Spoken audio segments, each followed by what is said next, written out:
My name is Cassie. I am 23 years old.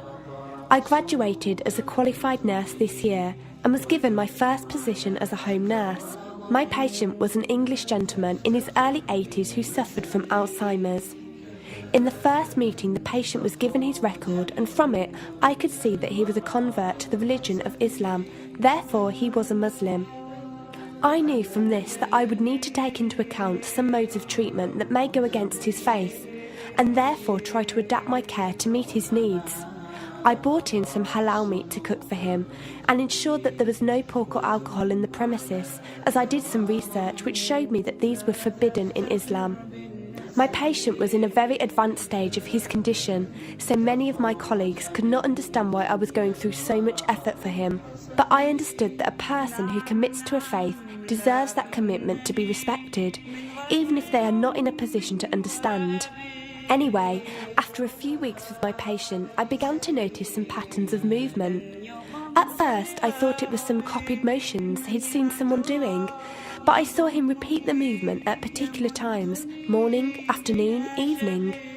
The movements were to raise his hands, bow, and then put his head to the ground. I could not understand it.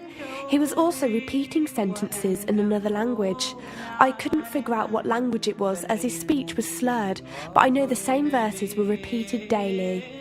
Also, there was something strange. He didn't allow me to feed him with my left hand. Somehow I knew this linked to his religion, but didn't know how. One of my colleagues told me about Paltalk as a place for debates and discussions. As I did not know any Muslims except for my patient, I thought it would be good to speak to someone live and ask questions. I went on the Islam section and entered the room True Message. Here I asked questions regarding the repeated movements and was told that these were the actions of prayer. I did not really believe it until someone posted a link on the Islamic prayer on YouTube. I was shocked. A man who has lost all memory of his children, of his occupation, and could barely eat and drink, was able to remember not only actions of prayer, but verses that were in another language. This was nothing short of incredible, and I knew that this man was devout in his faith, which made me want to learn more in order to care for him the best I could. I came into the Paltalk room as often as I could, and was given a link to read the translation of the Quran and listen to it. The chapter of the bee gave me chills, and I repeated it several times a day. I saved a recording of the Quran on my iPod and gave it to my patient to listen to. He was smiling and crying, and in reading the translation I could see why. I applied what I gained from Paltalk to care for my patient, but gradually found myself coming to the room to find answers for myself.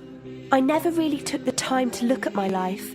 I never knew my father. My mother died when I was 3. Me and my brother were raised by our grandparents who died 4 years ago, so now it's just the two of us. But despite all this loss, I always thought I was happy, content. It was only after spending time with my patient that I felt like I was missing something. I was missing that sense of peace and tranquility my patient, even through suffering, felt. I wanted that sense of belonging and a part of something that he felt, even with no one around him. I was given a list of mosques in my area by a lady on Paltalk and went down to visit one. I watched the prayer and could not hold back my tears. I felt drawn to the mosque every day, and the imam and his wife would give me books and tapes to welcome any questions I had. Every question I asked at the mosque and on Paltalk was answered with such clarity and depth that could do nothing but accept them. I have never practiced a faith, but always believed that there was a God. I just did not know how to worship him. One evening I came onto Paltalk, and one of the speakers on the mic addressed me. He asked me if I have any questions. I said no. He asked if I was happy with the answers I was given. I said yes. He then asked what was stopping me accepting Islam. I could not answer. I went to the mosque to watch the dawn prayer. The imam asked me the same question. I could not answer. I then went to tend to my patient. I was feeding him, and as I looked into his eyes, I just realised he was brought to me for a reason, and the only thing stopping me from accepting was fear. Not fear in the sense of something bad, but fear of accepting something good and thinking that I was not worthy like this man. That afternoon I went to the mosque and asked the imam if I could say my declaration of faith, the Shahada. There is no God except Allah. Muhammad is Allah's messenger. He helped me through it and guided me through what I needed to do next. I cannot explain the feeling I felt when I said it. It was like someone woke me up from sleep and sees everything more clearly. The feeling was overwhelming joy, clarity, and most of all, peace. The first person I told was not my brother, but my patient.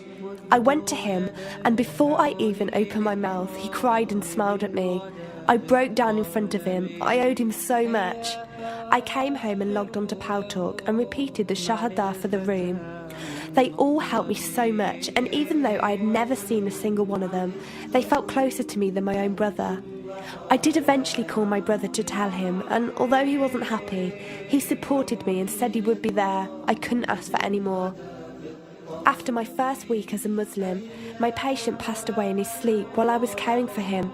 Inna lillahi wa inna ilaihi raji'un. He died a peaceful death, and I was the only person with him. He was like the father I never had, and he was my doorway to Islam. From the day of my Shahada to this very day, and for every day for as long as I live, I will pray that Allah shows mercy on him and grant him every good deed I perform in the tenfold. I loved him for the sake of Allah, and I pray each night to become an atom's weight of the Muslim he was. Islam is a religion with an open door. It is there for those who want to enter it. Verily, Allah is the most merciful, most kind.